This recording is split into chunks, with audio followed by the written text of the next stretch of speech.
Hello students, the सर्वज्ञ classes में आपका स्वागत है। हम भारतीय संविधान के अंतर्गत महत्वपूर्ण टॉपिक्स की परीक्षा उपयोगी प्रश्नों को हल कर रहे हैं। इसी कड़ी में आज की वीडियो संविधान सभा के महत्वपूर्ण प्रश्नों से संबंधित है।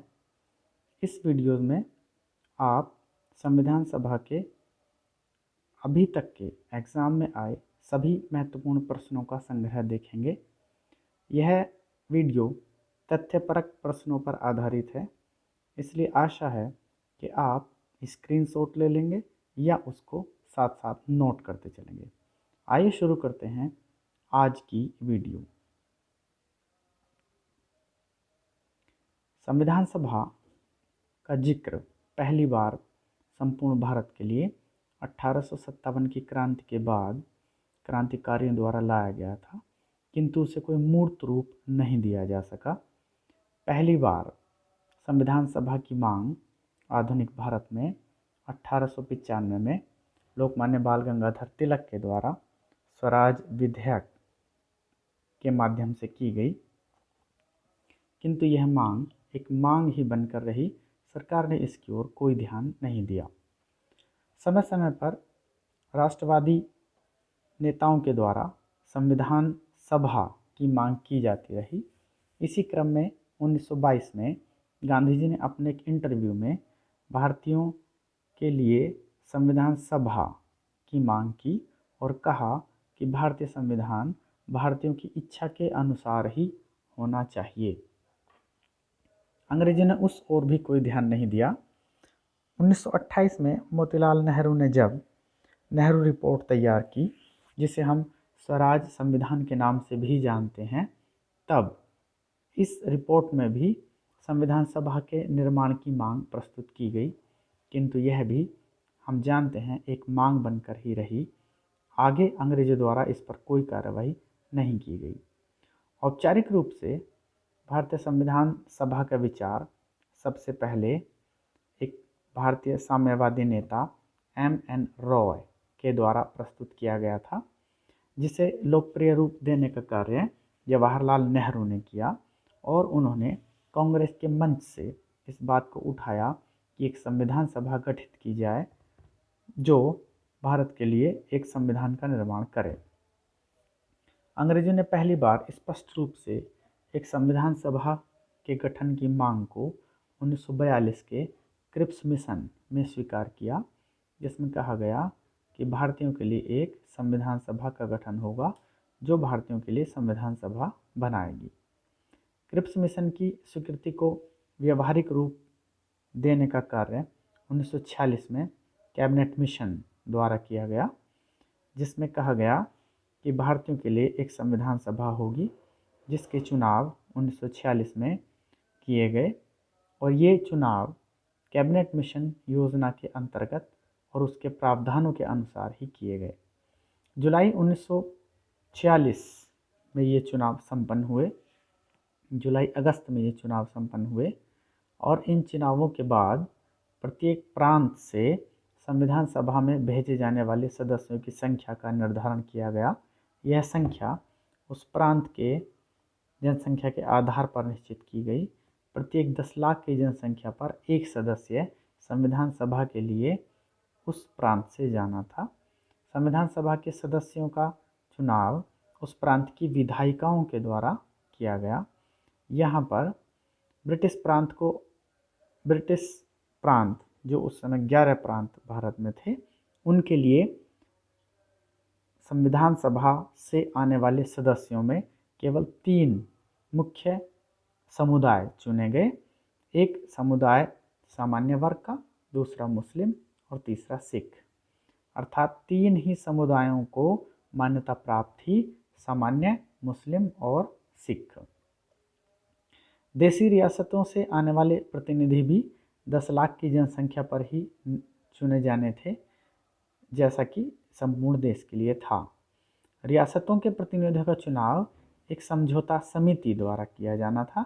यह समझौता समिति संविधान सभा के लिए चुने गए प्रतिनिधियों तथा देशी रियासतों की समिति के बीच पारस्परिक विचार विमर्श के द्वारा निश्चित होने थे। संविधान सभा के सदस्यों की कुल संख्या 389 निश्चित की गई थी, जिसमें ब्रिटिश प्रांतों से 292 तथा देसी रियासतों से 93 और 4 चीफ कमिश्नरी क्षेत्रों से 4 प्रतिनिधि आने थे।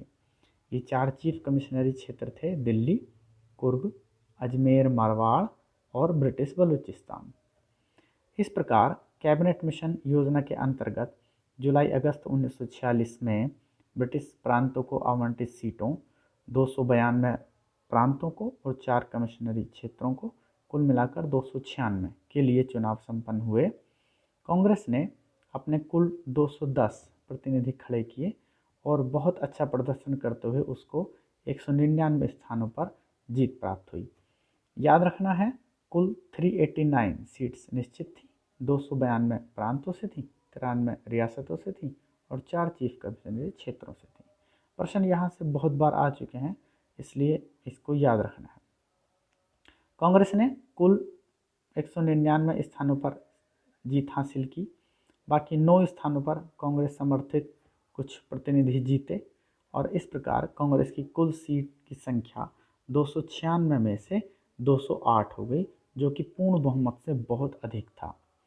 मुस्लिम लीग ने भी बहुत अच्छा प्रदर्शन किया और मुसलमानों के लिए आरक्षित 79 सीट्स में से उसने 73 सीटों पर कब्जा कर लिया। इसके अतिरिक्त 8 निर्दलीय प्रत्याशी भी सफल रहे इन चुनावों में। संविधान सभा के लिए आने वाली कुल 15 महिलाएं थीं, 26 अनुसूचित जाति के सदस्य थे और 33 अनुसूचित जनजाति के सदस्य थे। किसी एक प्रांत से संविधान सभा में आने वाले सबसे अधिक संख्या संयुक्त प्रांत से आने वालों की थी, जो संख्या 55 थी। संयुक्त प्रांत से आने वाले सदस्य 55 थे। इसके अलावा रियासतों को आवंटित किए गए स्थानों में सबसे अधिक आवंटित स्थान हैदराबाद को 16 स्थान आवंटित किए गए थे, किंतु हम जानते हैं कि हैदराबाद ने संविधान सभा में अपना प्रतिनिधि भेजने से इनकार कर दिया।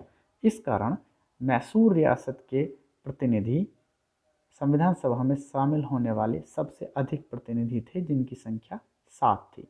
यहाँ स्पष्ट है कि संविधान सभा के लिए निर्धारित सीटों में सबसे अधिक आवंटित सीटें प्राप्त करने वाली रियासत हैदराबाद थी, जबकि सबसे अधिक सदस्य भेजने वाली रियासत मैसूर थी।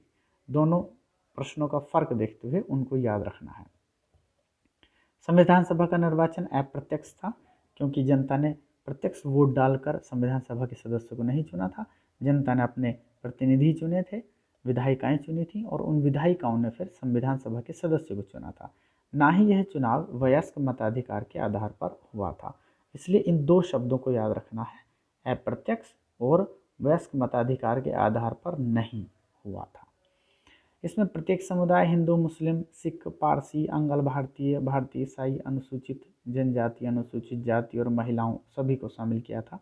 इस प्रकार संविधान सभा भारत के प्रत्येक वर्ग का नेतृत्व करती थी। कुछ ऐसे लोग थे, बड़े नेता, जो संविधान सभा के सदस्य नहीं थे। उनमें प्रमुख थे महात्मा गांधी जी और मोहम्मद अली जिन्ना। इन्होंने संविधान सभा के लिए निर्वाचन नहीं किया था। कुछ सदस्यता अस्वीकार करने वाले व्यक्ति भी थे बड़े, जैसे जयप्रकाश नारायण और तेज बहादुर सप्रू। इनके भी नाम याद रखने हैं। कुछ ऐसे गैर कांग्रेसी व्यक्ति थे जो संविधान सभा के सदस्य थे। प्रश्न इस प्रकार से आता है, इनमें से कौन एक गैर कांग्रेसी थे जो संविधान सभा में थे, या इनमें से कौन एक व्यक्ति कांग्रेस से नहीं थे जो संविधान सभा के प्रमुख सदस्य थे।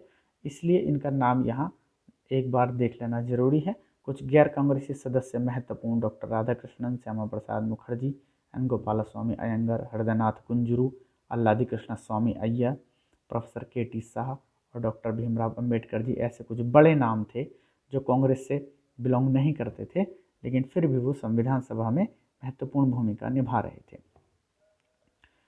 संविधान सभा के चुने जाने के बाद 9 दिसंबर 1946 को संविधान सभा की पहली बैठक हुई और परंपरा के अनुसार एक संविधान सभा के अध्यक्ष का चुनाव होना था, जिसमें संविधान सभा के वरिष्ठतम सदस्य डॉक्टर सच्चिदानंद सिन्हा को अस्थायी अध्यक्ष के रूप में संविधान सभा में अध्यक्ष चुना गया। 9 दिसंबर 1946 को संविधान सभा के प्रथम अधिवेशन में शामिल होने वाले कुल सदस्यों की संख्या 207 थी। 207।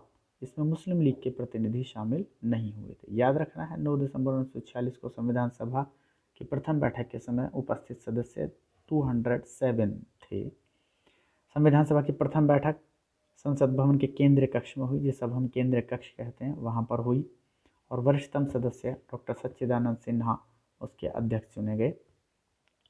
11 दिसंबर को 2 दिन बाद डॉक्टर राजेंद्र प्रसाद सर्वसम्मति से, याद रखेंगे, सर्वसम्मति से संविधान सभा के अध्यक्ष बने, और संविधान सभा के स्थायी अध्यक्ष बनने के बाद डॉक्टर हरीश चंद्र मुखर्जी संविधान सभा के उपाध्यक्ष बनाए गए, और डॉक्टर VN राव संवैधानिक सलाहकार नियुक्त किए गए। याद रखेंगे, तीनों ही प्रश्न महत्वपूर्ण हैं, आ चुके हैं। इस वीडियो में एक भी प्रश्न ऐसा नहीं होगा जहां से एग्जाम में कोई प्रश्न ना आया हो। संविधान सभा की कार्रवाई 13 दिसंबर 1946 को आरंभ हुई। याद रखेंगे, 13 दिसंबर 1946 को आरंभ हुई, और इस संविधान सभा की कार्रवाई को आरंभ करने का कार्य जवाहरलाल नेहरू द्वारा प्रस्तुत उद्देश्य प्रस्ताव के साथ आरंभ हुआ। उद्देश्य प्रस्ताव वह प्रस्ताव था जिसमें है निर्धारित करना था कि हम संविधान का निर्माण किस उद्देश्य की प्राप्ति के लिए कर रहे हैं। क्योंकि मुस्लिम लीग के सदस्य संविधान सभा में शामिल नहीं हुए थे, इसलिए यह ऑब्जेक्शन उठाया गया कि उद्देश्य प्रस्ताव यदि अभी पारित कर दिया जाएगा तो यदि कल मुस्लिम लीग के सदस्य शामिल होते हैं तो वहाँ पर दिक्कत आ सकती है। इसलिए उद्देश्य प्रस्ताव को कुछ समय के लिए पोस्टपोन्ड किया गया, और फिर 22 जनवरी 1947 को उद्देश्य प्रस्ताव स्वीकार कर दिया गया, जब निश्चित हो गया कि मुस्लिम लीग के सदस्य किसी भी स्थिति में आने को स्वीकार नहीं है और संविधान निर्माण का कार्य निरंतर बाधित हो रहा है। तो 13 दिसंबर 1946 को जवाहरलाल नेहरू के द्वारा उद्देश्य प्रस्ताव प्रस्तुत किया गया, जो 22 जनवरी 1947 को स्वीकार कर लिया गया। स्वतंत्रता प्राप्ति के बाद संप्रभुता संपन्न संविधान सभा की पहली बैठक 31 अक्टूबर 1947 को हुई। 31 अक्टूबर 1947 को हुई, जिसमें कुल 299 सदस्यों ने भाग लिया।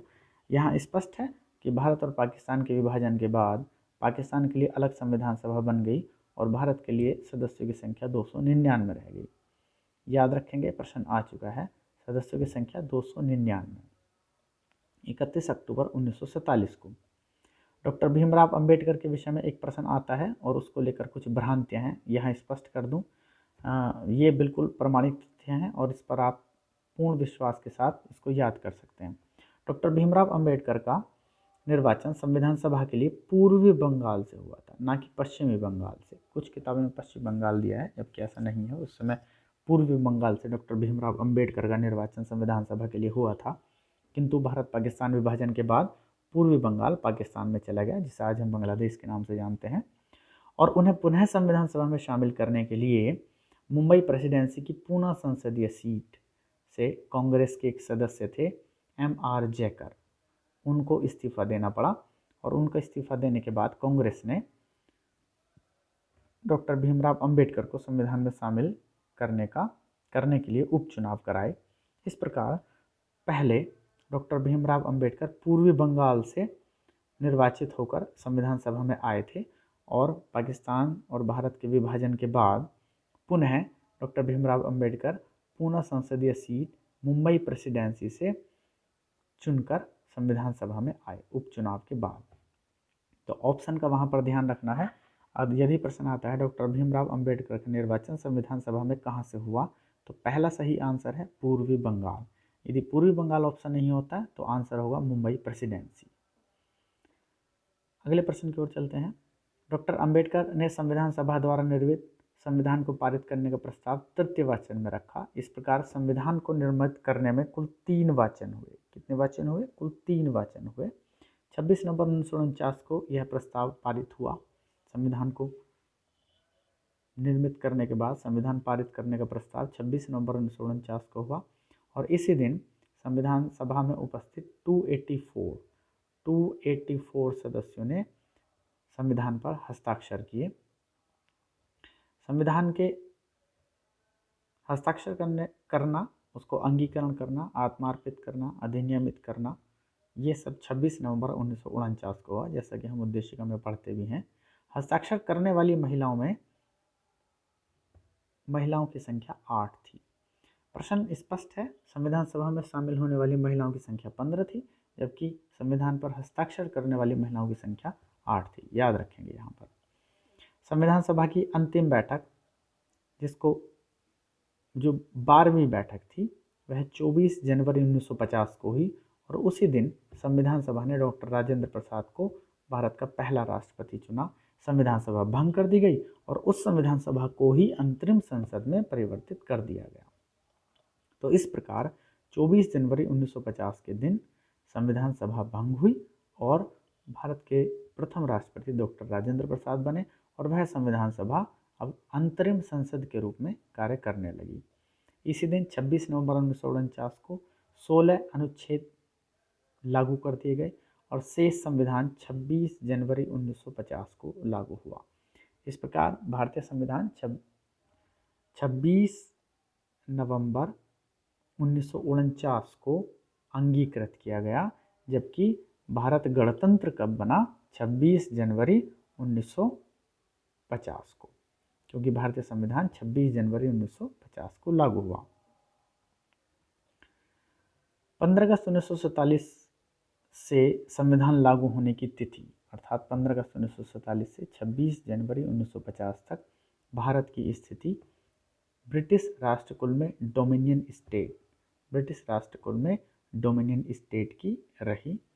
यह स्थिति 26 जनवरी 1950 को बदली, जब भारत पूर्ण स्वतंत्र हुआ ब्रिटिश डोमिनियन का हिस्सा बने रहने या ना बने रहने के लिए।